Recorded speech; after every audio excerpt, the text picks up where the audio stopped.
अध्याय 16। मैंने तुम लोगों से ये इसलिए कहा है कि तुम विचलित नहीं हो। वे तुम्हें सभागृहों से निकाल देंगे। इतना ही नहीं, वो समय आ रहा है जब तुम्हारी हत्या करने वाला ये समझेगा कि वो ईश्वर की सेवा कर रहा है। वे ये सब इसलिए करेंगे कि उन्होंने न तो पिता को पहचाना है और न मुझको। मैंने तुम लोगों से ये इसलिए कहा है कि समय आने पर तुम्हें ये स्मरण रहे कि मैंने तुम्हें पहले ही सचेत किया था। पवित्र आत्मा का आगमन। मैंने प्रारंभ से ही तुम लोगों से ये नहीं कहा, क्योंकि मैं तुम्हारे साथ था। अब मैं उसके पास जा रहा हूं जिसने मुझे भेजा, और तुम लोगों में कोई मुझसे ये नहीं पूछता कि आप कहां जा रहे हैं। मैंने तुमसे ये कहा है इसलिए तुम्हारे हृदय शोक से भर गए हैं। फिर भी मैं तुम लोगों को सच कहता हूं, तुम्हारा कल्याण इसमें है कि मैं चला जाऊं। यदि मैं नहीं जाऊंगा तो सहायक तुम्हारे पास नहीं आएगा। यदि मैं जाऊंगा तो मैं उसे तुम्हारे पास भेजूंगा। जब वो आएगा तो पाप, धार्मिकता और दंडाज्ञा के विषय में संसार का भ्रम प्रमाणित कर देगा। पाप के विषय में, क्योंकि वे मुझ में विश्वास नहीं करते। धार्मिकता के विषय में, क्योंकि मैं पिता के पास जा रहा हूं और तुम मुझे और नहीं देखोगे। दंडाज्ञा के विषय में, क्योंकि इस संसार का नायक दोषी ठहराया जा चुका है। मुझे तुम लोगों से और बहुत कुछ कहना है, परंतु अभी तुम वो नहीं सह सकते। जब वो सत्य का आत्मा आएगा तो वो तुम्हें पूर्ण सत्य तक ले जाएगा, क्योंकि वो अपनी ओर से नहीं कहेगा, बल्कि वो जो कुछ सुनेगा वही कहेगा और तुम्हें आने वाली बातों के विषय में बताएगा। वो मुझे महिमान्वित करेगा, क्योंकि उसे मेरी ओर से जो मिला है वो तुम्हें वही बताएगा। जो कुछ पिता का है वो मेरा है। इसलिए मैंने कहा कि उसे मेरी ओर से जो मिला है वो तुम्हें वही बताएगा। तुम मुझे फिर देखोगे। थोड़े ही समय बाद तुम लोग मुझे नहीं देखोगे, और फिर थोड़े ही समय बाद मुझे देखोगे। इस पर उनके कुछ शिष्यों ने आपस में कहा, वो हमसे ये क्या कहते हैं, थोड़े ही समय बाद तुम मुझे नहीं देखोगे और फिर थोड़े ही समय बाद तुम मुझे देखोगे। और क्योंकि मैं पिता के पास जा रहा हूं, इसलिए वे कहते थे।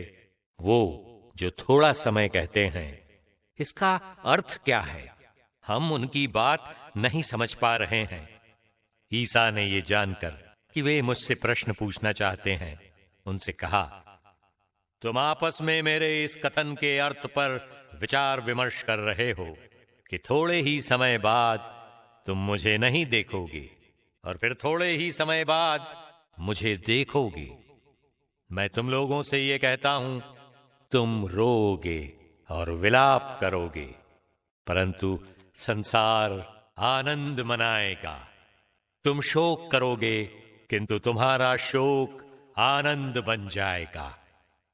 प्रसव निकट आने पर स्त्री को दुख होता है, क्योंकि उसका समय आ गया है।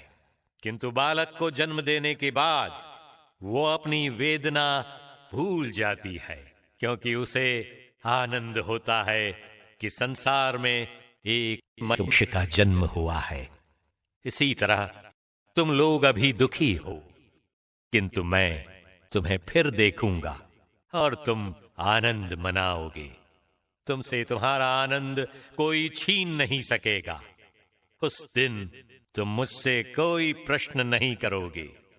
मैं तुम लोगों से ये कहता हूं, तुम पिता से जो कुछ मांगोगे वो तुम्हें मेरे नाम पर वही प्रदान करेगा। अब तक तुमने मेरा नाम लेकर कुछ भी नहीं मांगा है। मांगो और तुम्हें मिल जाएगा, जिससे तुम्हारा आनंद परिपूर्ण हो। मैंने संसार पर विजय पाई है। मैंने तुम लोगों से ये सब दृष्टांतों में कहा है। वो समय आ रहा है जब मैं फिर तुम लोगों से दृष्टांतों में कुछ नहीं कहूंगा, बल्कि तुम्हें स्पष्ट शब्दों में पिता के विषय में बताऊंगा। तुम उस दिन मेरा नाम लेकर प्रार्थना करोगे। मैं नहीं कहता कि तुम्हारे लिए पिता से प्रार्थना करूंगा। पिता तो स्वयं तुम्हें प्यार करता है, क्योंकि तुम मुझे प्यार करते और ये विश्वास करते हो कि मैं ईश्वर के यहां से आया हूं। मैं पिता के यहां से संसार में आया हूं। अब मैं संसार को छोड़कर पिता के पास जा रहा हूं। उनके शिष्यों ने उनसे कहा, देखिए, अब आप दृष्टांतों में नहीं बल्कि स्पष्ट शब्दों में बोल रहे हैं। अब हम समझ गए हैं कि आप सब कुछ जानते हैं।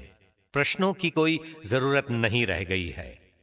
इसलिए हम विश्वास करते हैं कि आप ईश्वर के यहां से आए हैं। ईसा ने उन्हें उत्तर दिया, क्या तुम अब विश्वास करते हो? देखो, वो घड़ी आ रही है, आ ही गई है, जब तुम सब तितर बितर हो जाओगे और अपना अपना रास्ता लेकर मुझे अकेला छोड़ दोगे। फिर भी मैं अकेला नहीं हूं, क्योंकि पिता मेरे साथ है।